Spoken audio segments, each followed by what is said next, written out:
Imagine uma cidade onde o metrô chega com 20 segundos de diferença do horário previsto. E isso é considerado um atraso grave. Onde o maquinista pede desculpas ao público. Uma cidade onde as ruas são tão limpas que turistas procuram lixeiras por minutos, sem achar uma, porque as pessoas levam o lixo para casa. Um país onde robôs trabalham em hotéis, onde máquinas de venda automática existem até no meio de florestas, onde tem mais animais de estimação do que crianças.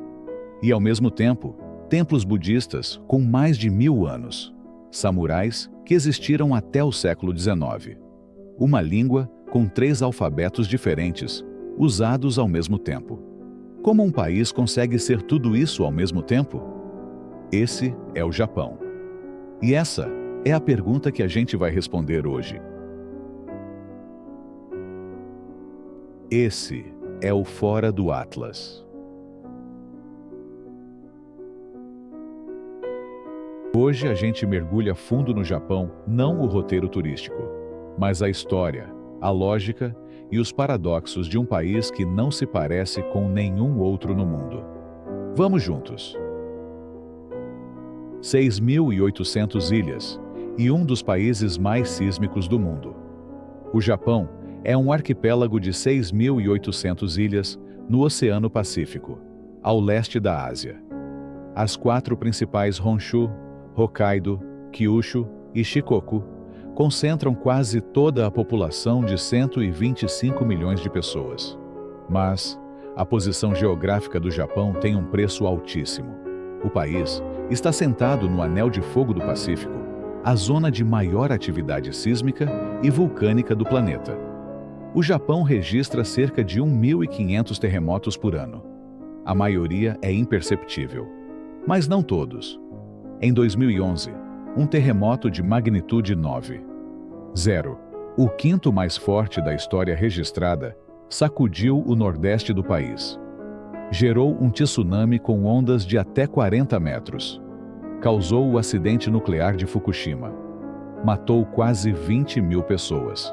E o Japão se reconstruiu, como sempre fez. Porque para esse povo, conviver com a terra que treme não é uma opção, é uma condição de existência. Dado o Japão tem 111 vulcões ativos. O Monte Fuji, símbolo nacional, não entra em erupção desde 1707, mas os geólogos monitoram sua atividade de perto. O país que ficou fechado por 250 anos de propósito, em 1603, o shogunato Tokugawa assumiu o poder no Japão e tomou uma decisão radical. Fechou o país para o mundo. Por 250 anos, o Japão viveu isolado. Nenhum japonês podia sair. Nenhum estrangeiro podia entrar, exceto um grupo limitado de comerciantes holandeses e chineses num porto controlado. Quem violasse as regras era executado. Esse período, chamado Sakoku, que significa país acorrentado, foi ao mesmo tempo uma era de paz interna extraordinária e de estagnação tecnológica deliberada. Enquanto a Europa vivia a Revolução Industrial, o Japão cultivava a cerimônia do chá. Em 1853, navios de guerra americanos comandados pelo Comodoro Perry chegaram à Baía de Tóquio com uma mensagem simples: abra o país ou sofra as consequências. O Japão abriu. A maior virada da história moderna. O que aconteceu depois é uma das histórias mais extraordinárias da humanidade. Em 1868, o imperador Meiji assumiu o poder e lançou a Restauração Meiji, um programa de modernização acelerada sem precedentes. O Japão mandou delegações ao redor do mundo para aprender medicina alemã, direito francês, tecnologia britânica, ensino americano. Em menos de 50 anos, o Japão saiu de um país feudal de guerreiros com espadas para uma potência industrial com exército moderno, ferrovias e indústria naval. Em 1905, venceu a guerra contra a Rússia a primeira vez na história moderna que uma nação asiática derrotou uma potência europeia. O mundo ficou em choque. Nenhum país na história fez uma transformação tão rápida e tão radical. E o Japão fez isso sem abandonar os templos, os rituais, a cerimônia do chá. Dado. Em 1868, o Japão não tinha uma única ferrovia.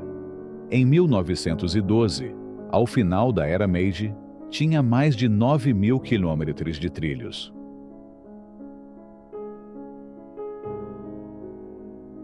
O Sakura e a filosofia do que é passageiro. Todo ano, entre março e maio, algo acontece no Japão que paralisa o país. As cerejeiras florescem. Não é exagero dizer que o Japão inteiro para ver isso. Famílias, amigos, empresas inteiras organizam Hanami, que significa literalmente contemplar as flores. Pessoas levam comida, bebida, ficam horas sob as árvores floridas. O governo publica previsões diárias de qual cidade está com as flores abertas. E o mais bonito não é só a flor. É que ela dura menos de 2 semanas. A beleza do Sakura é inseparável da sua efemeridade. Os japoneses têm até um conceito para isso. Mono no Aware, a melancolia suave das coisas que passam. Uma filosofia inteira, nascida de uma flor de cerejeira. Monte Fuji e as 4 estações. O Monte Fuji tem 3.776 metros e é o ponto mais alto do Japão. É um vulcão. É perfeito, quase simetricamente cônico, como se tivesse sido desenhado. E é sagrado. Shinto e budistas fazem peregrinações ao topo há séculos. O Japão tem 4 estações bem definidas, e cada uma tem seu espetáculo próprio. Primavera, cerejeiras. Verão, festivais de fogos de artifício e campos de lavanda em Hokkaido. Outono, as folhas de momiji, bordô e douradas, cobrindo os templos. Inverno, neve branca em Kyoto e nos Alpes japoneses. É um país que oferece um cenário diferente a cada vez que você volta. O Shinkansen e a obsessão com a pontualidade. Em 1964, o Japão inaugurou o Shinkansen, o primeiro trem de alta velocidade do mundo. Foi no mesmo ano em que o país sediou as Olimpíadas de Tóquio. Uma mensagem clara para o mundo. O Japão havia chegado. Hoje, o Shinkansen conecta as principais cidades do país a velocidades de até 320 km por hora. Mas o que mais impressiona não é a velocidade, é a pontualidade. O atraso médio de um Shinkansen, ao longo de um ano inteiro, é de menos de 1 minuto. Menos de 1 minuto. Quando acontece um atraso de 5 minutos, a companhia emite um certificado oficial de desculpas para os passageiros apresentarem ao trabalho. Isso é real. Em 2017, um trem partiu com 20 segundos de antecedência antes do horário previsto, e a companhia emitiu um pedido de desculpas público, 20 segundos antes. O Japão tem mais robôs industriais por trabalhador do que qualquer outro país do mundo. Mas não são só as fábricas. Hotéis operados quase inteiramente por robôs. O Hena Hotel, em Nagasaki, foi o primeiro do mundo a usar robôs humanoides na recepção. Máquinas de venda automática, espalhadas por todo o país, cerca de 5 milhões delas, vendendo desde refrigerantes até guarda-chuvas, meias e refeições quentes. E o Japão tem um motivo prático para tudo isso: envelhecimento populacional. O país tem uma das maiores proporções de idosos do mundo. Em 2023, mais de 29% da população tinha mais de 65 anos. A automação não é capricho, é necessidade. Robôs que cuidam de idosos em asilos. Robôs que entregam comida em hospitais. O Japão está construindo o futuro por necessidade e ensinando o mundo a fazer o mesmo.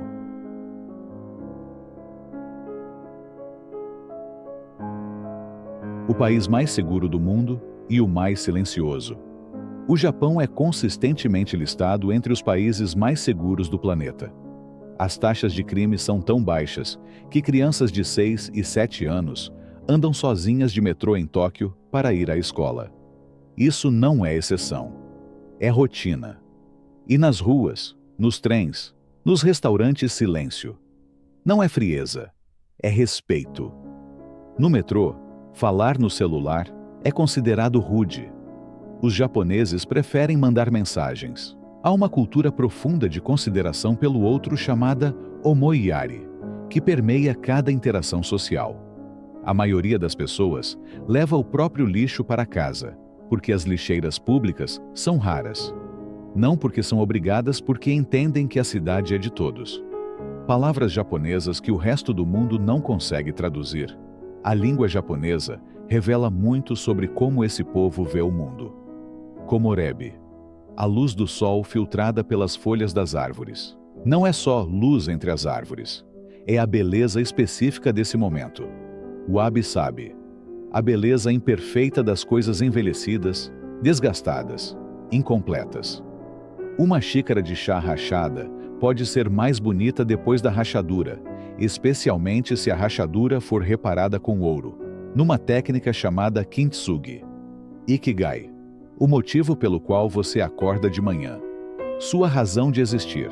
Os japoneses de Okinawa, que têm uma das maiores expectativas de vida do mundo, atribuem parte da longevidade ao Ikigai. Esses não são só conceitos filosóficos distantes. São palavras do cotidiano.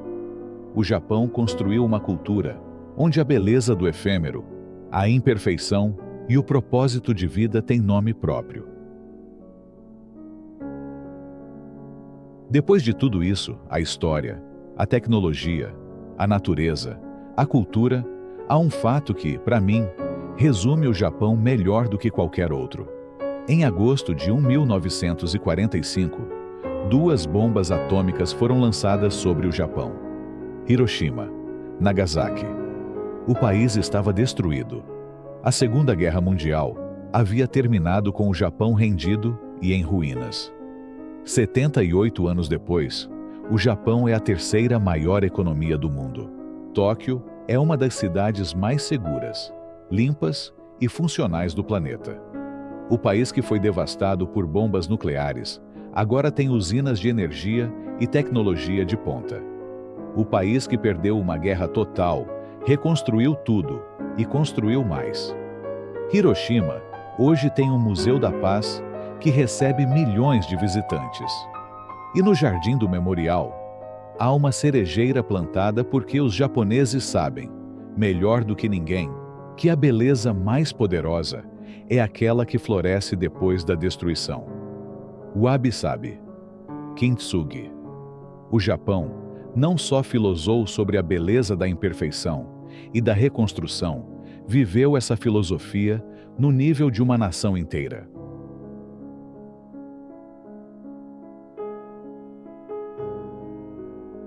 O Japão é um país que parece impossível de existir. Um lugar que ficou isolado do mundo por 250 anos e depois se transformou em potência global em 50. Que sobreviveu a 2 bombas atômicas e construiu uma das maiores economias da história. Que tem o trem mais pontual do planeta e uma palavra para a beleza da luz entre as árvores. Que convive com terremotos, tsunamis e vulcões e planta cerejeiras mesmo assim. Talvez o maior ensinamento japonês não seja tecnológico nem filosófico. É a prova de que é possível honrar o passado e construir o futuro ao mesmo tempo. Que tradição e inovação não são opostos. Que um país pode ser simultaneamente o mais antigo e o mais novo. Fora do Atlas não significa longe. Às vezes, significa à frente. Se você chegou até aqui, agora você tem uma visão do Japão que vai muito além do sushi e dos animes. Me conta nos comentários. Qual das faces do Japão mais te surpreendeu? A história dos samurais? O Shinkansen, com 0 mortes? O Kintsugi? Ou a cerejeira de Hiroshima? Se esse vídeo valeu, deixa o like e se inscreve porque a gente tem muito mais mundo pela frente. No próximo episódio, a gente vai a um lugar onde a natureza faz algo que a física deveria proibir. Até o próximo, Fora do Atlas.